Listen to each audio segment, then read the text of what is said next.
ભગવદ્ ગીતાનો અધ્યાય ચોથો શ્લોક 27મો ભાગ બીજો।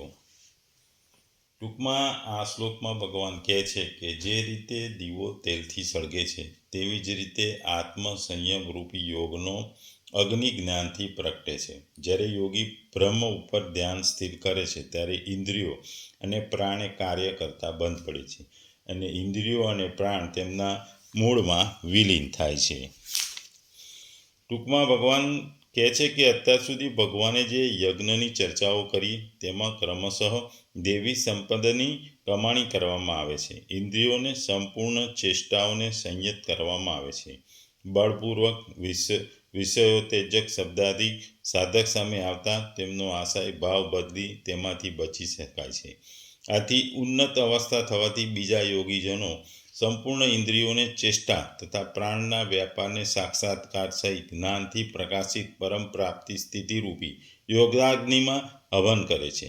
જ્યારે સંયમની પકડ આત્મા સાથે તદ્રુપ થઈ જાય છે, પ્રાણ અને ઇન્દ્રિયોનો વ્યાપાર પણ શાંત થઈ જાય છે, તે સમયે વિષયોની ઉત્તેજિત કરનારી અને ઇષ્ટમાં પ્રવૃત્તિ કરાવનારી બંને ધારાઓનું આત્મસાત થઈ જાય છે, પરમાત્મામાં મળી જાય છે। યજ્ઞનું પરિણામ આવે છે અને આ છે યજ્ઞની પરાકાષ્ઠા, જે આત્માને પામવો હોય તે સ્થિતિમાં આવી ગઈ, બાકી રહીશું। એટલે ભગવાન અહીં આપણને કહે છે કે આત્મ સંયમ યોગ શબ્દ વાપર્યો છે, એનો કહેવાનો મતલબ સમાધિ યોગનો વાચક છે। તે સમાધિ યોગને યજ્ઞનું રૂપ આપવા માટે તેની સાથે અગ્નિ શબ્દનો સમાવેશ કરવામાં આવ્યો છે તથા સુષુપ્તિથી સમાધિની ભિન્નતા બતાવવા માટે, અર્થાત સમાધિ અવસ્થામાં વિવેક વિજ્ઞાનની જાગૃતિ રહે છે।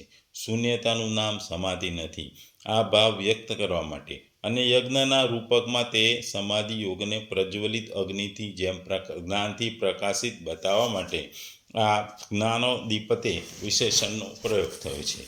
અહીં ધ્યાન યોગ અથવા જ્ઞાન યોગને ધ્યેયમાં મનનો નિરોધ બે પ્રકારથી થાય છે। એક તો પ્રાણોનો અને ઇન્દ્રિયોનો નિરોધ કરવામાં આવે અને તે પછી મનનો ધ્યેય વસ્તુમાં નિરોધ કરવામાં આવે છે। બીજામાં સૌથી પહેલાં તો મન વડે ધ્યેયનું ચિંતન કરતાં ધ્યેયમાં મનની એકાગ્રતા રૂપી ધ્યાન અવસ્થા થાય છે અને તે પછી ધ્યાનની ગાઢ સ્થિતિ થાય છે અને તેથી ધ્યેયમાં મનનો નિરોધ થાય છે। આ જ સમાધિ અવસ્થા છે। તે સમયે પ્રાણોની અને ઇન્દ્રિયોની સમસ્ત ક્રિયાઓ આપમેળે બંધ થઈ જાય છે। અહીં ઉપર જણાવેલા બીજા પ્રકારની કરવામાં આવેલા ધ્યાન યોગને પણ કહી શકાય છે। તેથી પરમાત્માના સગુણ સાકાર હોય કે નિર્ગુણ નિરાકાર હોય, કોઈ પણ રીત પોતપોતાની માન્યતાઓ અને ભાવનાઓને અનુસાર વિધિ પ્રમાણે મનનો નિરોધ કરવો એ સમાધિ યોગનું સ્વરૂપ છે। આ પ્રમાણે ધ્યાન યોગમાં મનોનિગ્રહપૂર્વક ઇન્દ્રિયોની ક્રિયાઓનું જોવાનું, સાંભળવાનું, સૂંઘવાનું, સ્પર્શ કરવાનું, આસ્વાદ કરવાનું, ગ્રહણ કરવાનું, ત્યાગવાનું, બોલવાનું, હરવાનું, ફરવાનું, પ્રાણોનો શ્વાસ પ્રશ્વાસ, હાલવું ડોલવું વધે ક્રિયાઓ વિલીન કરી સમાધિસ્થ થવું અને એ જ આત્મ સંયમ યોગ રૂપી અગ્નિમાં ઇન્દ્રિયો અને પ્રાણોની બધી ક્રિયાઓને હવન કરવો કહેવાય છે। અહીં ભગવાન સમાધિ યોગના સાધનને યજ્ઞનું રૂપક આપે છે। હવે આ વસ્તુઓ આગળના શ્લોકમાં ભગવાન જુદા જુદા દ્રવ્ય યજ્ઞ, તપોયજ્ઞ, યોગ યજ્ઞ, સ્વાધ્યાય રૂપી યજ્ઞનું વર્ણન કરશે। અહીં આપણે ખાસ ઉલ્લેખ કરવો જોઈએ કે પતંજલિ દ્વારા પ્રતિપાદિત યોગ પદ્ધતિનો ઉલ્લેખ કરવામાં આવ્યો છે। પતંજલિના યોગ સૂત્રમાં આત્માનો પ્રત્યેગાત્મા અને પરાગાત્મા બે પ્રકારમાં વહેંચવામાં આવે છે। જ્યાં સુધી માણસોનો વિષય ભોગ સાથે આસક્ત રહે છે, ઇન્દ્રિય ભોગ પ્રત્યે આસક્ત રહે છે, ત્યાં સુધી તે પરાગાત્મા કહેવાય છે। જેનો ઇન્દ્રિય ભોગથી એની આસક્તિ થઈ જાય છે, આસક્તિ દૂર થઈ જાય છે, એ ભૌતિક સાધનોથી દૂર જાય છે, ત્યારે તે પ્રત્યેક આત્મા કહેવામાં આવે છે। જીવાત્માના શરીરમાં જુદા જુદા 10 પ્રકારના વાયુ કાર્યરત કરતા હોય છે। એમાં 5 મોટા હોય છે અને 5 સૂક્ષ્મ હોય છે। આમ બે ભાગ પાડવામાં આવ્યા છે। 5 મોટા એ ખૂબ જ જરૂરી છે, 5 સૂક્ષ્મ નાના એ પણ જુદા જુદા નામથી ઓળખાય છે। અને આ 10 વાયુઓની અને એની અનુભૂતિ શ્વસન તંત્ર દ્વારા થાય છે। પતંજલિ યોગ પદ્ધતિ મનુષ્યને શરીરમાંના વાયુના કાર્યોને નિયંત્રિત કરવાની એક વિશિષ્ટ પ્રકારની શાસ્ત્રીય રીત છે, જેને અંતે વાયુના સર્વ આંતરિક કાર્ય આત્માને ભૌતિક આસક્તિમાંથી શુદ્ધ કરવામાં અનુકૂળ થાય છે. આ યોગ પદ્ધતિ પ્રમાણે પ્રત્યેક આત્મા એ જ છેલ્લો એટલે કે અંતિમ ઉદ્દેશ છે. પ્રત્યેક આત્માને પ્રાકૃત કાર્યોમાંથી પાછો વાળી લેવાય છે.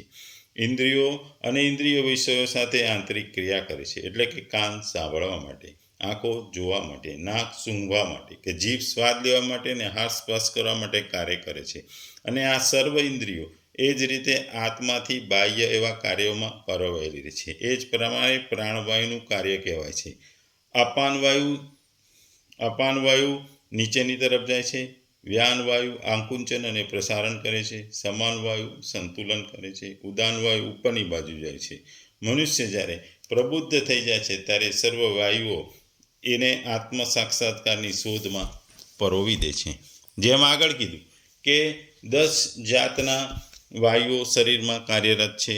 એમાં 5 મુખ્ય છે, 5 સૂક્ષ્મ છે. મુખ્યમાં પ્રાણવાયુ છે, જે શ્વાસ છે, અપાન વાયુ છે, ઉદાન વાયુ છે, વ્યાન વાયુ છે અને સમાન વાયુ છે.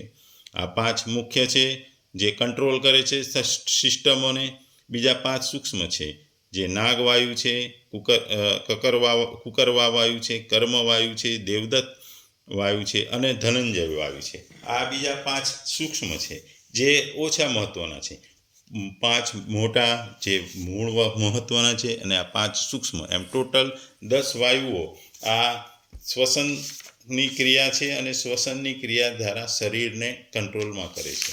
ટૂંકમાં આ શ્લોકમાં આપણે જાણીએ છીએ કે ભૌતિક વસ્તુઓ ઉપર કંટ્રોલ, ઇન્દ્રિય સુખ ઉપર કંટ્રોલ, એ જ મહત્ત્વનું છે. સમાધિ એટલે કે આપણે સમાધિમાં રહેવાથી માણસ જે પોતાની સ્વતંત્રતાના પર કંટ્રોલ મૂકી અને સમાધિગ્રસ્ત થાય છે, એટલે સંસારથી ડિટેચ થઈ જાય છે. ઇન્દ્રિયો ઉપર એનો સંપૂર્ણ કાબુ આવી જાય. ઇન્દ્રિયોની એને કોઈ યાદ આવતી નહીં. સમાધિગ્રસ્ત માણસ્ય અને જે નિંદ્રાગ્રસ્ત વાસ્તુ, એ બે વસ્તુઓ અલગ છે.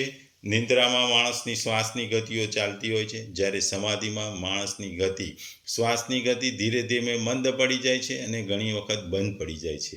એટલે એ સમાધિગ્રસ્ત મનુષ્ય અને નિંદ્રા યુક્ત મનુષ્ય બે વસ્તુ જુદી છે. સમાધિ લેવી, સમાધિમાં જવું એ ખૂબ જ અઘરું છે. એ હઠયોગ છે. એ સમાધિ એ હઠયોગ છે, કારણ કે એ તમે હઠ કરો કે મારે આ કરવું છે, ત્યારે એ સમાધિમાં જાય છે. એટલે સમાધિ અને એ હઠયોગ છે. સમાધિમાં જવું ખૂબ જ અઘરું છે. સમાધિ લેવી, સમાધિમાં રહેવું એ શ્વસન તંત્ર ઉપર ખૂબ કંટ્રોલની એક ખૂબ જ અઘરી પ્રક્રિયા છે. પ્રાણવાયુની ઉપર એનો કંટ્રોલ છે, એની ખૂબ જ અઘરી પ્રક્રિયા છે. પણ આ એ તમામ ભૌતિક સુખો અને ઇન્દ્રિયો ઉપર એ કંટ્રોલ કરે છે, એટલે એ મહત્ત્વનો યજ્ઞ છે.